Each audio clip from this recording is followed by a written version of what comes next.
Hi, my name is Mason Blake, and today I'm going to be examining the precursors of the reluctant welfare state. Many Americans viewed the social problems in America as an epidemic and threatened the moral and social order. That is why reformers tried to develop institutions that could get rid of moral defects of citizens.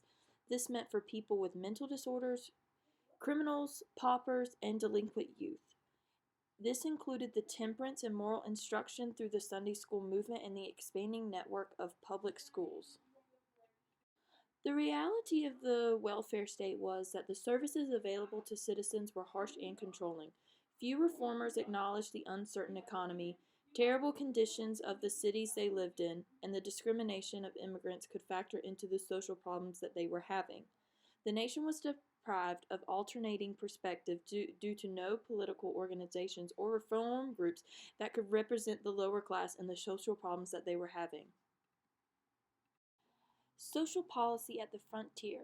Life on the American frontier was romanticized in multiple films and books.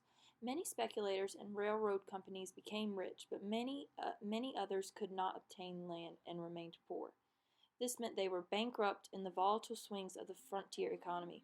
The frontier was also the stage of the persecution of Native Americans, Spanish-speaking persons, and other groups. Land policy. Many of the unsettled land in the United States was owned by the federal government. This led to a decision and development in the 1780s of distributing the land to the highest bidders, provided it exceeded a minimum price. The auctions enriched affluent people. Wealthy persons were already advantaged when they had recently sold their farms in settled areas. The railroad companies believed that railroad lines through the territories would stimulate economic growth. Speculators and land companies soon started manipulating auctions by obtaining information leaked by officials at federal land offices. They made mutual agreements not to engage in competitive bidding and secured large tracts at the minimum federal price, which they later sold at higher prices to settlers, which led to more disadvantages for them. To conclude with land policy, it was a myth that the frontier was largely sold to farmhands, poor immigrants, or poor urban dwellers.